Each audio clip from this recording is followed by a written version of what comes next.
Hello, Yael. I hope that you are doing well today. I just wanted to walk you through a couple of my insights and suggestions for your book. This is your most recent book that we've been working on. For one thing, I am sorry it's taken so long.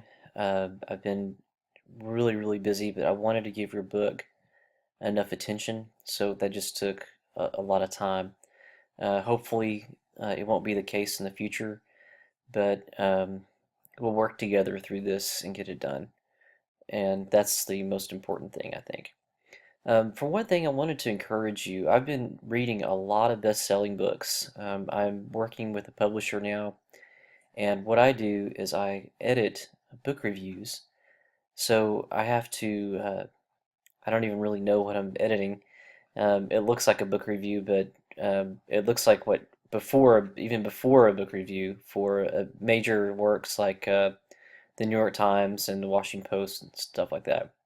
So I'm reading about five or maybe even six best-selling books a week, and a lot of these books affirm a lot of things that you're doing in your book. And so I also think that your book is written well enough to sell very well.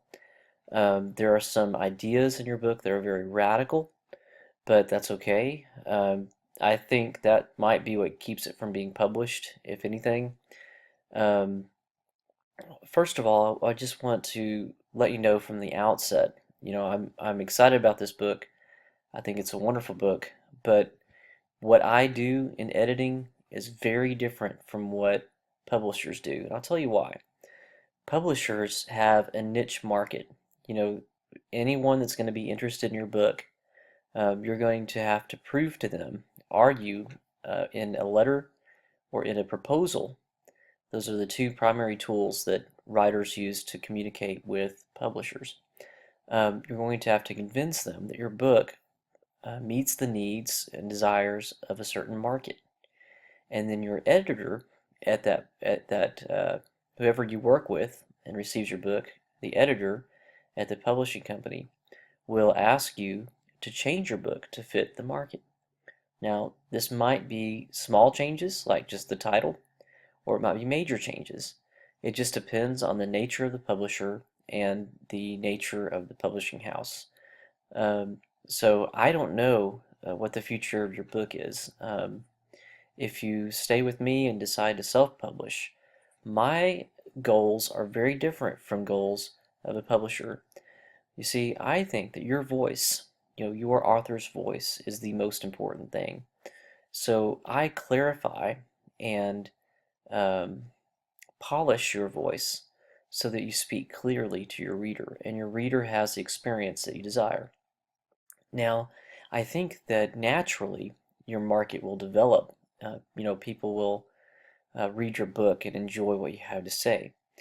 Um, Now, the difference is between me and a publisher is the publisher will want to shape your voice. I don't think that most publishers don't want to have their voice in the book. They want your voice, but it will be your voice to a specific audience. And their target audiences will be people that bought these best-selling books. So this will be a component of your proposal. Now, I don't want to confuse you. I just want to clarify that if you decide to publish your book, it could require a lot more work, and that's not a bad thing. It's a good thing. Most books go through several versions, and it's not over until it's over. My book went through at least 21 versions before it was published, and I didn't have to edit my book very much for my audience. I had to change the delivery, I had to change the structure, and it took me 6 months.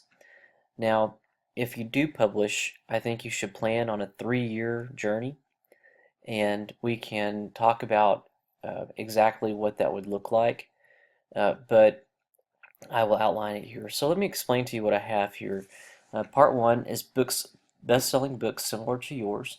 Now, by similar to yours, I mean the general structure. And by general structure, I mean the way that you structure your book by telling stories and highlighting people. Specifically, the way that you highlight the entire person's life and look for a specific uh, point in the past that affects the future, like the cause of an illness, and you address the cause of the illness. That's what these writers do. The only exception to that rule is Julia Enders, but I list her here because she addresses the health of the gut, and I think it's very important that you are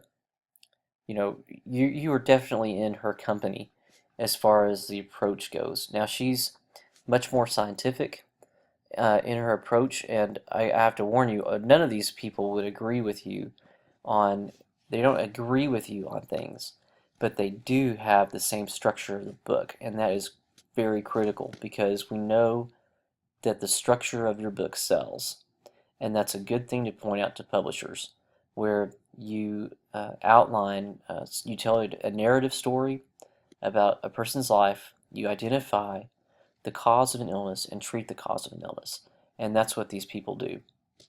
And these are very well-known books. Henry Marsh um, and Oliver Sacks both, I think also maybe even Steve Silverman, a lot of these books had gone through many different editions, which is really, really good. It means the book stayed popular for a long time, or uh, portions of it were published before, like in academic journals. So it's important if something's published more than once. It's a good thing. So I was very encouraged when I was reading these books. Um, you criticize doctors a lot for not getting down to um, the cause of an illness, and that could be changing. I mean, at least in these best-selling books, the doctors do get down to the nitty-gritty, but these are exceptions, I think, to the rule. Well, obviously, whenever people just go to the doctor just treats what's broken then, for the common experience. But for neurology and psychology and psychiatry, which are very significant fields, they do go back to the original cause. But that's beside the point. The point is there are best-selling books that share the same structure as your book, and that should make you very, very happy. It makes me happy. It makes me think that you have a really good shot at publishing. So then there's another part of your book that's very important, that is very popular. These days, especially with quantum physics, it's very easy to find people who will agree with what you have to say about energy and light, and how um, energy and light flows through you, and we have access to everything in ourselves that we need to transform our situation into a better reality. For you, it's health, but also for other people, it's success in every other range of life. So you can almost go to Barnes and Noble and blindfold yourself and pick a self-help book and find that people write basically what you wrote on that subject. So you're definitely speaking to a very large crowd of people that agree with you. Um, the one thing that I think is very radical in your book, and maybe the reason why it won't be published, but also the reason why it will be published because it's so unique, is your view on cancer. Um, it's definitely going to be run against the Emperor of all maladies, but you know what?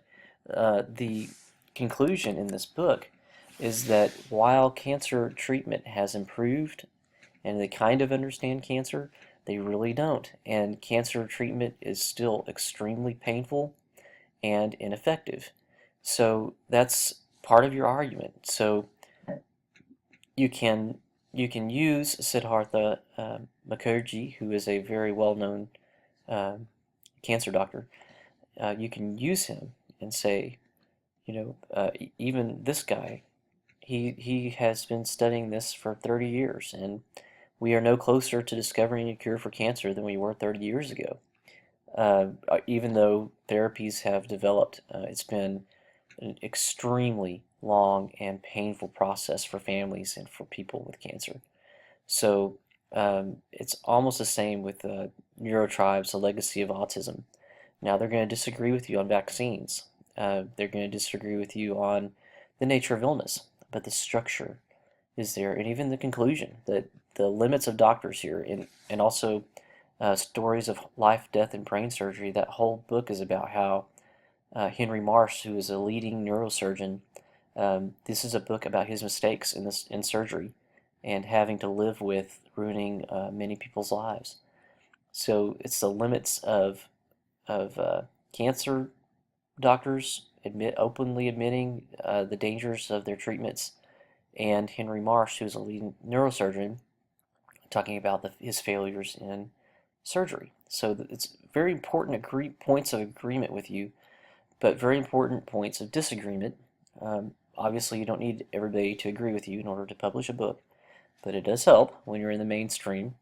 But you're definitely in the mainstream down here in some of your methodology, which is very, very good. So a lot of these are all best-selling books, and they have significant contact with your views on who we are as people and what we can accomplish as human beings. Now, down to your two major choices you need to think about. One of them is self-publishing, like you did last time. Nothing wrong with self-publishing. I believe in it completely. Um, I do think that your book is very important, and because just a simple fact that we can look at a it's rare to get to look to such detail into a professional's life, especially someone as unique as you. So I think that people will be interested in this. The one danger is I think a lot of publishers aren't going to want to touch the breast cancer issue. Your views on diet, your views on vaccines are very popular right now, but I think you'll really hit a nerve um, with the breast cancer issue. Uh, at the same time, what you have to say about the dangers of medicine is extremely valuable, and I think that uh, you have you'll find a lot of support in people that want to publish a book like this. So I don't think you should reconsider the breast cancer issue because it's very important to you. I just think you should know that's probably why it would be rejected. And at the same time, it'll probably be accepted. So, I mean, who knows what's going on through the minds of these people that are publishing books? But it's so different from the mainstream that um, for a lot of people, it might as well be in Sanskrit. So anyway, I gave you some pricing here. I think that I'm charging you a little bit more. I really am sorry about that. The problem is I'm got too much work from publishers now, and they're just filling up my time.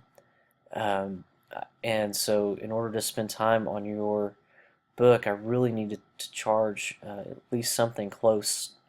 This is about a third of the fee that I get for the same kind of work from publishers, and I know that there's a real big difference between a regular person and a publisher, but they're the ones that keep me going. So I got to I always got to do that work that pays the bills first. But I can at this fee I can definitely give you the time you need and do it in a responsible and reasonably quick method. What my plan is doing copy editing and formatting basically at the same time, and copy editing is basically making sure the book looks the way it's supposed to look, as far as using all the same acronyms, and all the same references, making sure all the names are spelled the same, and it's just a million different things, and you have to read the book again very carefully through, and then formatting is making sure that it prints out the way it's supposed to look whenever it's a book. So these are two separate jobs. If you want to do them separately, it's fine. If you want to do them together, it's fine. Um, the 2-month turnover is just it's just based on I really don't want to take longer than I tell you the first time. The other option is to pay hourly, and I make $200 an hour with the publisher, and I haven't decided yet what I can charge you. Um, it's just, you know, the money side of this. That's just the reality of it. I mean, my mechanic makes $75 an hour, and he doesn't have a college education. But um,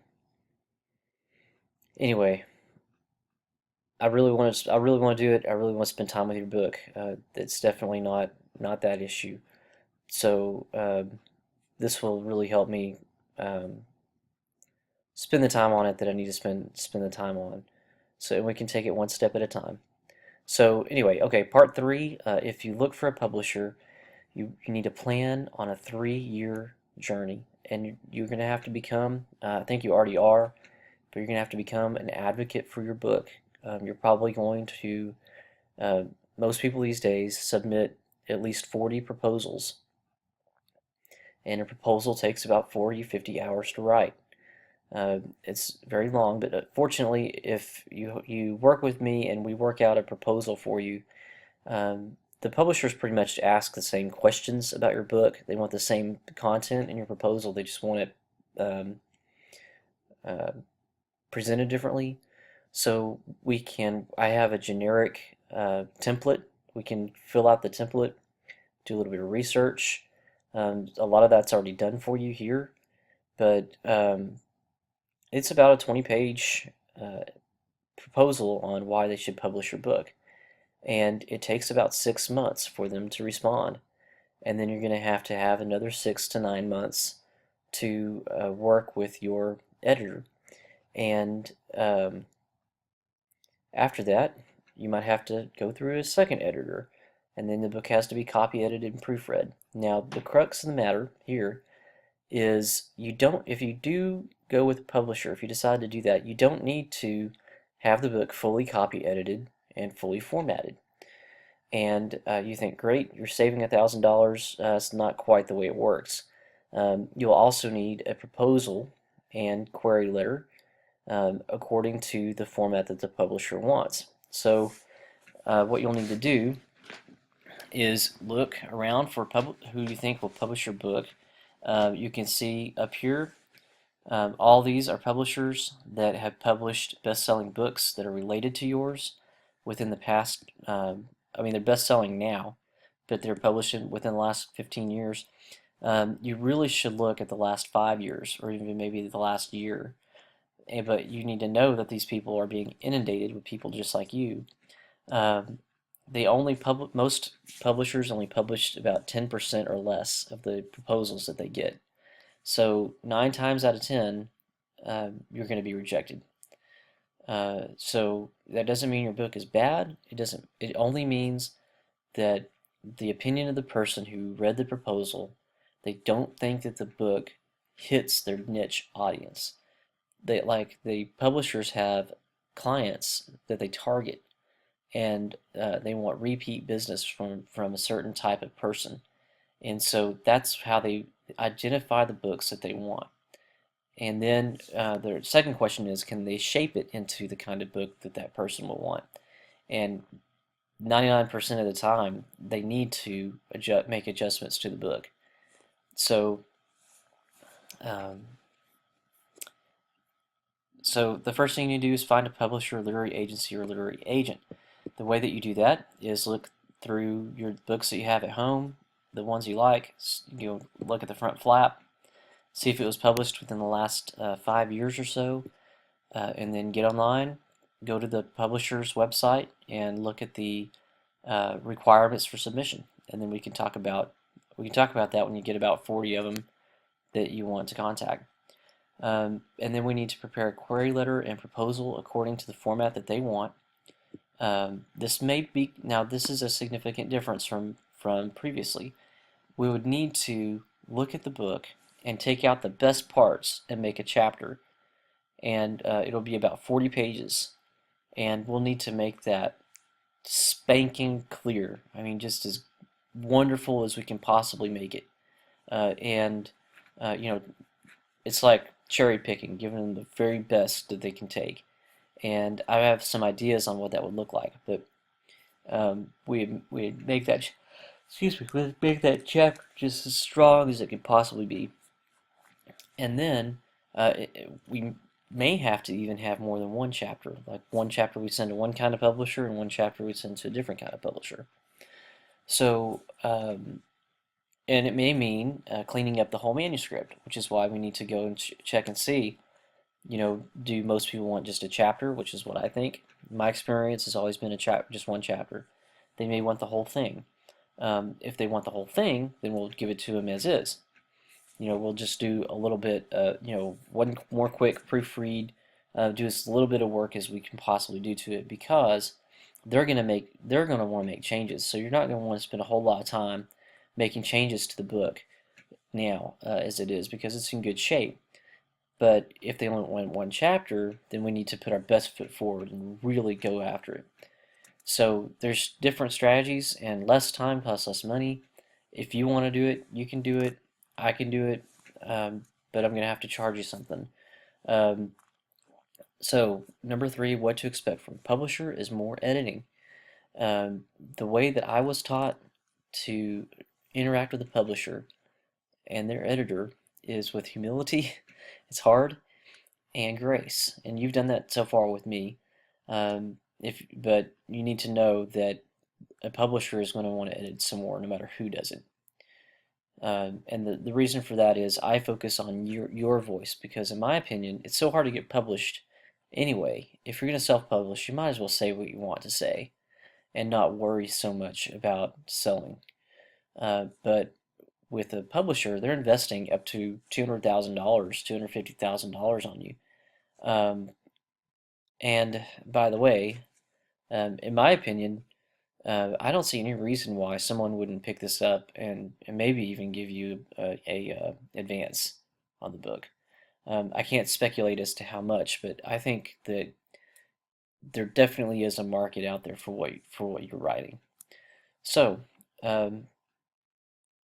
I think that's all I wanted to say. It would be about $1,500 for me to write you a really good proposal letter, inquiry letter, and you can use that proposal. Again, the proposal, and I can send you a sample.